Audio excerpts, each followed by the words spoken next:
Hi, I'm Daryl. And I'm Andrew. And in this step we're going to discuss the building of the site. Now, this is probably one of the steps in our process that scares most people off, Daryl. A lot of people sit there and they just don't have a clue on how they can get a site made, or they wouldn't know how to make a site. Now, we've got a bit of a confession to make. We're actually technophobic. We don't know how to do websites. We haven't built a website in our life, and if you asked me how to upload a page or change something on my website, I wouldn't know how to do it.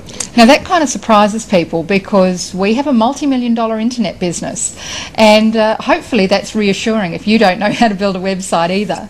But if you do know how to build a website and you do actually spend a lot of time fiddling around with that, maybe you could actually just challenge yourself a little to think, well, is that actually the best use of your time? Because one thing that we've found is that with all the technical stuff, it is very easy to outsource and very cheap to outsource.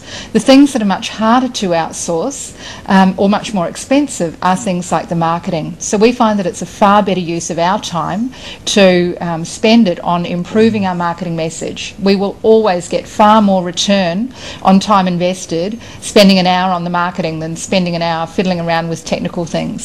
So I suppose what we're trying to say is that if you don't know how to build a website, that's totally okay, either do we, and you can still make lots and lots of money in this game, even if you don't know how to. What you do need to know, though, is how to manage somebody who does, and there's a few things that we want to share with you now. So, first thing, do you want to talk about what the websites should look like, Daryl? Sure, okay. Again, go and have a look at any of our websites. We've got links to those on our resource page, andrewanddaryl.com/ebooks. But you'll notice that all of our pages, all of our websites have a very similar structure. Most of them are one long page with very simple graphics at the top, a clear headline, as we spoke about in the previous video. Work your way through down to the bottom, and really the only major way off the page is a very big Buy Now button at the end of the page.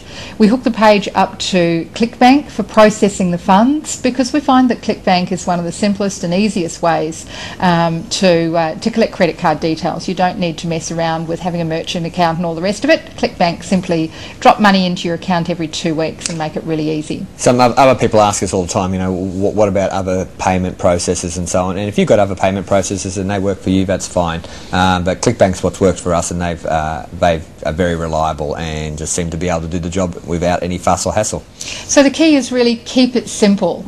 You don't need a huge site with lots and lots of links off to other things. In fact, what we find is that when we do that on our pages, when we do add a lot of other pages, a lot of other links off the site, it drops our sales. And I guess that's because people wander off and they start browsing around lots of other things. So we don't have external links on our pages anywhere that's obvious. We don't have a whole bunch of other pages that we send people off to. One of the things that really surprises people as well is that we don't actually have name capture on our ebook pages, and this probably goes against what a lot of the gurus will tell you, but we find that when we put name capture on our ebook pages, it drops our sales by 75%. We have other ways that we actually build lists and other businesses where we do that too, but with our ebooks, we do not put name capture on our actual on our websites where they can go and buy the ebooks. So what I suggest you do is you just test and measure and see what works for you, but that's what's working for us at the moment. So the other thing that you need to think about if you want to find a techie is you can go to Rent-A-Coder, as we explained before. Rent-A-Coder is a great place to find a technical person who will do the job for you, and you can generally get it done very cheaply. But keep in mind, you need to keep the site simple and efficient, something that loads up very quickly and is able to get your message to the people on a regular, efficient and reliable way. So that's the website. Okay, see you next time. See ya.